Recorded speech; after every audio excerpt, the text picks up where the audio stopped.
IPL టికెట్ల గోల్మాల్, విక్రయాల్లో పారదర్శకత ఏది? ఆన్లైన్లో అమ్మకాల పేరుతో మాయం, అభిమానుల్లో తీవ్ర ఆగ్రహావేశాలు.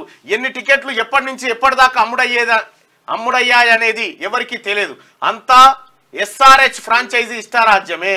ప్రశ్నిస్తే వేదికను తరలిస్తామంటూ నగర ఇమేజ్ పోతుందంటూ బ్లాక్మెయిల్. ఇష్టారీతిగా టికెట్ల ధరల పెంపు, కొన్ని మ్యాచ్లకు 100% దాకా. రాజస్థాన్తో మ్యాచ్కు 15,000, బెంగళూరుతో మ్యాచ్కు 30,000 ధరనట. ఈ ఐపీఎల్ టికెట్లు పెద్ద పంచాదిగా. ఐపీఎల్ ను పిచ్చిగా ఇష్టపడే హైదరాబాద్ అభిమానులు ఇప్పుడు లీగ్ నిర్వాహకులపైనే తీవ్ర ఆగ్రహవేశాలు వ్యక్తమవుతున్నాయి. ఆన్లైన్ విక్రయాల పేరుతో టికెట్లను తమకు దక్కకుండా క్షణాల్లో మాయం చేస్తున్నారని మండిపడుతున్నారు. టికెట్ల విక్రయాలు మొదలవగానే యాప్ తెరిచి బుక్ చేసుకునేలోగా సోల్డ్ అవుట్ బోర్డులు పెడుతున్నారని ఆవేదన వ్యక్తం చేస్తున్నారు.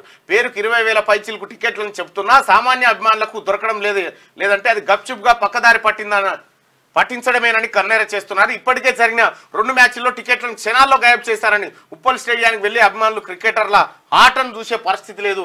ఐపీఎల్ క్రికెట్లు గోల్మాల్ అవుతున్నాయని క్వశ్చన్ మార్క్ తోని వార్త ఆంధ్రజ్యోతిలో చూస్తా ఉన్నాం. ఐపీఎల్ టికెట్ల కోసం నిజంగా మీరు ఎవరైనా ట్రై చేసిరా? నిజంగా ఇట్లేమన్నా జరిగిందా? నిన్ననే కదా ఓపెన్ చేసింది అది. ఐపీఎల్ టికెట్లకు సంబంధించి ఎవరన్నా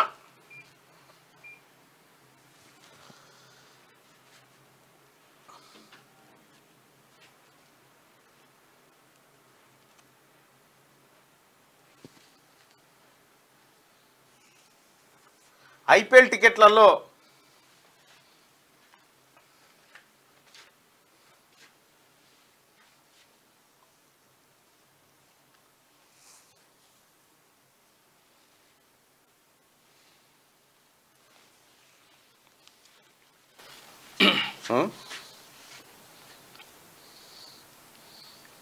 ఎస్ ట్రూ ట్రై చేసినాం, దొరకలే.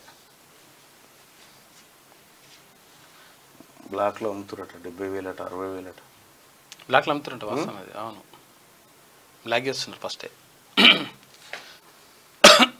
నేను బ్లాక్లో కొన్నాను, ఒక ఆయన పెట్టిన 700 టికెట్ 5,000 అంట. 100% ఫ్రాడ్ జరుగుతుందంటారు.